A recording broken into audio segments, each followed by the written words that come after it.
নমস্কার, আজকে সংবাদ শিরোনামে আপনাদের সকলকে স্বাগত জানাই। আমি আপনাদের হোস্ট রবিতা চলে এসেছি আজকে কিছু খবর নিয়ে। প্রথম খবর, অ্যাপেলের আসন্ন আইফোন 18 সিরিজের দাম বাড়তে পারে বলে জানিয়েছেন বিশেষজ্ঞরা। বিশ্বজুড়ে মেমোরি চিপের সংকটের কারণে নতুন আইফোনের দাম প্রায় $200 অর্থাৎ ভারতীয় মুদ্রায় সেটি প্রায় 18,800 টাকা পর্যন্ত বাড়তে পারে। রিপোর্ট অনুযায়ী আইফোন 18 প্রো এর সম্ভাব্য প্রারম্ভিক মূল্য হতে পারে 1299। চলে যাচ্ছে দ্বিতীয় খবরের দিকে। কলকাতায় প্রায় 1800টি স্কুলে পরীক্ষামূলকভাবে মিড ডে মিল থেকে ডিম বাদ দেওয়ার সিদ্ধান্ত নিয়ে রাজনৈতিক বিতর্ক তীব্র হয়েছে। অন্যদিকে তৃণমূল সাংসদ মহুয়া মৈত্র মন্তব্য করেছেন, বাঙালিদের মধ্যে রাজমা খাওয়ার প্রচলন খুব একটা বেশি নয়।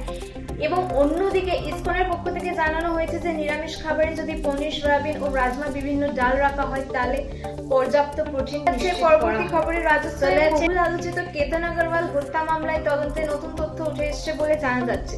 পুলিশের দাবি, এটি একটি ক্রিকেট ম্যাচ থেকে অভিযুক্তদের সম্পর্ক প্রকাশ্যে আসে এবং তদন্ত এখনো চলছে এবং মামলার অভিযোগগুলির বিচার আদালতে হওয়া বাকি। চলে যাচ্ছে আজকে শেষের খবরের দিকে। পশ্চিমবঙ্গে মহরমের শোভাযাত্রা নিয়ে বিজেপি একটি তুলনামূলক ভিডিও প্রকাশ করেছে, যেটিতে বিজেপি নেতা প্রদীপ ভান্ডারী দাবি করেছেন ভিডিওতে তৃণমূল সরকারের সময়কার এবং বর্তমান সময়ের শোভাযাত্রার চিত্র তুলনা করা হয়েছে। তবে এই দাবির সত্যতা স্বাধীনভাবে যাচাই করা হয়নি এবং বিষয়টি রাজনৈতিক বিতর্কের কেন্দ্রবিন্দু হয়ে দাঁড়িয়েছে।